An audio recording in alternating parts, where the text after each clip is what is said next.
अस्सलामुअलैकुम, welcome back to my channel. आज मैं आपके साथ फिर से हाजिर हूँ लेकर खुर्द अज़विये दोस्त और दुश्मन का नेक्स्ट टॉपिक जो कि है ग़िज़ा का तहफ़्फ़ुज़। हमने लास्ट वीडियोस में जो है ये पूरे टॉपिक्स हमने कवर किए हैं। अगर आपने नहीं देखे तो चेक कीजिए, ग्रीन क्रिस्टल साइंस प्लेलिस्ट में आप देख सकते हैं। ये सब जो है एक्सप्लेन किया हुआ खुर्द अज़विये micro organism part 1 part 2 introduction वगैरह आप देख सकते हैं। तो चलिए आप चलते हैं कि ग़िज़ा का तहफ़्फ़ुज़ की जानिब। ओके, तो हम जानते हैं ना ग़िज़ा क्या है। ग़िज़ा क्या है? हमारा ज़िंदा रहने के लिए अहम ज़रिया है ना। ग़िज़ा है तो तमाम जानदार ज़िंदा है। हवा, पानी, ग़िज़ा ये क्या है? हमारे बुनियादी ज़रूरियात हैं, राइट। तो ग़िज़ा में क्या क्या चीज़ें आती है? बहुत सारी चीज़ें आती हैं ग़िज़ा में, है ना। जैसे कि अनाज, है ना, अनाज आते हैं, दालें, फल, तरकारियाँ, सब कुछ जो है ये हमारी ग़िज़ा है ना। तो इस ग़िज़ा का तहफ़्फ़ुज़ किस तरह किया जाए? तो इससे पहले बाब में हमने क्या पढ़ा था कि ग़िज़ाई अजनास की जो है ज़ख़ीरा साज़ी कैसे की जाती है, किस तरह से उनको महफूज रखने के लिए कीड़ मार दवाओं का जो है स्प्रे किया जाता है वगैरह वगैरह, और खुर्द अज़वियों से किस तरह से महफूज रखा जाता है ना। तो ये हमने लास्ट लेसन में पढ़ा था, जो कि फसली पैदावार और उसका इंतज़ाम। वहाँ पर आप देख सकते हो लास्ट वीडियोस में। मैं लास्ट वीडियोस के लिंक यहाँ पर डिस्क्रिप्शन में शेयर करती हूँ, आप ज़रूर देखिएगा अगर आपने नहीं देखा। तो चलिए चलते हैं। तो अब हम जानते हैं ना कि ग़िज़ाई अजनास को किस तरह से ज़ख़ीरा किया जाता है, किस तरह से उसके तहफ़्फ़ुज़ के इक़दाम किए जाते हैं, ये बात हम जानते हैं। अब हम यहाँ पर देखेंगे कि पकी हुई जो ग़िज़ा होती है, ओके, कौन सी ग़िज़ा? घर की पकी हुई ग़िज़ा, ओके। जैसे कि चावल, अगर हम देखते हैं ना नॉर्मली कि ब्रेड को अगर हम 2 दिन में खुला रखेंगे तो उसके ऊपर फफूंदी लग जाती है, और खुर्द अज़विये जो है हमारी ग़िज़ाओं को ख़राब करते हैं। दूध को अगर हम गर्म किए बिना रखेंगे तो थोड़े दिन में, 1 से आधे दिन के अंदर जो है वो स्पॉइल हो जाता है, ख़राब हो जाता है।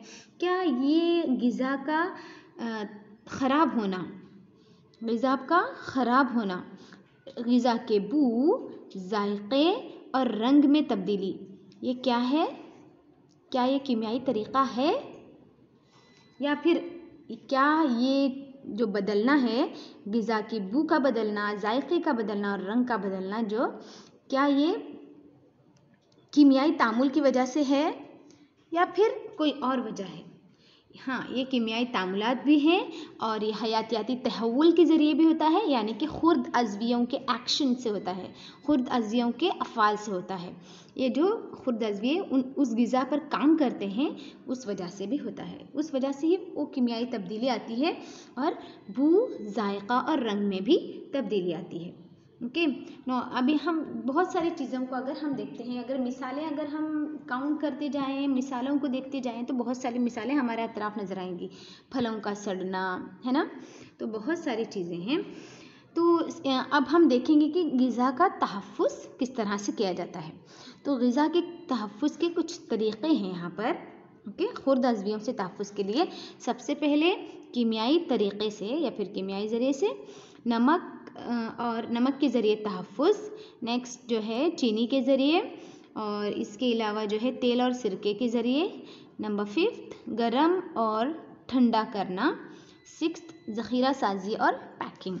तो ये 6 स्टेप्स हैं, 6 डिफरेंट तरीक़े हैं अलग अलग ग़िज़ा को महफूज रखने के लिए, ओके। तो सबसे पहले है कीमियाई तरीक़ा। तो नमक और खुर्दनी तेल, यानी खाने वाला जो तेल होता है ना, ये ऐसी कीमियाई अशिया हैं जिनका इस्तेमाल आम तौर पर खुर्द अज़वियों की नमू को रोकता है, ओके। ये तहफ़्फ़ुज़ी अशिया हम कह सकते हैं, उन्हें क्या कहते हैं हम? तहफ़्फ़ुज़ी अशिया कहते हैं।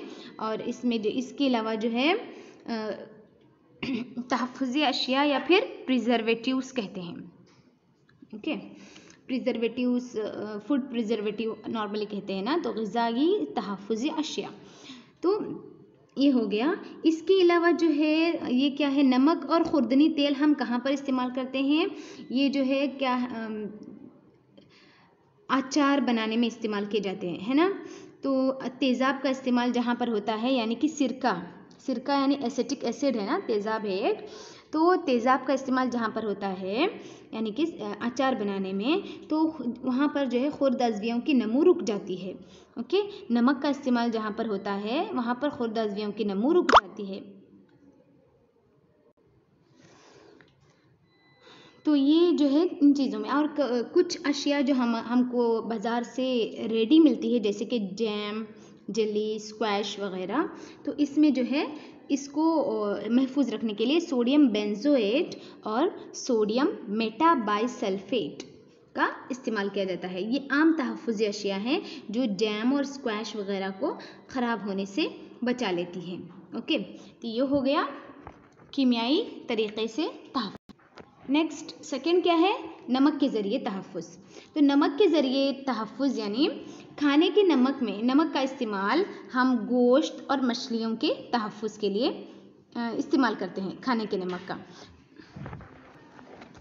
तो लंबे अरसे तक गोश्त और मछलियों को महफूज रखने के लिए क्या किया जाता है, लंबे अरसे तक महफूज रखने के लिए और बहुत पुराने ज़माने से जो है नमक का इस्तेमाल गोश्त और मछलियों को महफूज रखने के लिए किया जाता है। ये जो है बैक्टीरिया की नमू को रोकता है। क्या करता है, ये बैक्टीरिया की नमू को रोकता है।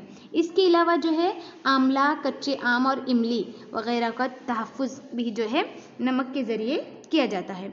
नमक डाल के आप देखते हैं ना, आपकी अम्मी जो है एक जार में, है ना, एक जार में आंवले या फिर कच्चे आम या फिर इमली वगैरह पर नमक छिड़क के रख देती है, तो वो जो है आप खाने के साथ इस्तेमाल कर सकते हो, बहुत दिन तक आप इस्तेमाल कर सकते हो, है ना। तो ये सब क्या है, तहफ़्फ़ुज़ का तरीका है, ओके, जो कि पुराने ज़माने से चलता आ रहा है। नेक्स्ट है चीनी के ज़रिए तहफ़्फ़ुज़। तो चीनी यानी शुगर, शक्कर, ओके। तो चीनी के ज़रिए तहफ़्फ़ुज़ में किस किस में होता है, ये जैम, जेली, स्क्वैश जो कि मीठी चीज़ें हैं ना, तो इसके चीनी के इस्तेमाल से जो है इसमें जो नमी होती है ना, वो नमी कम हो जाती है, नमी में कमी आ जाती है। ओके, तो नमी में कमी आने से क्या होता है, चीनी के इस्तेमाल से इसमें नमी कम हो जाती है, और जब नमी में कमी होती है तो ग़िज़ा ख़राब होने से बच जाती है।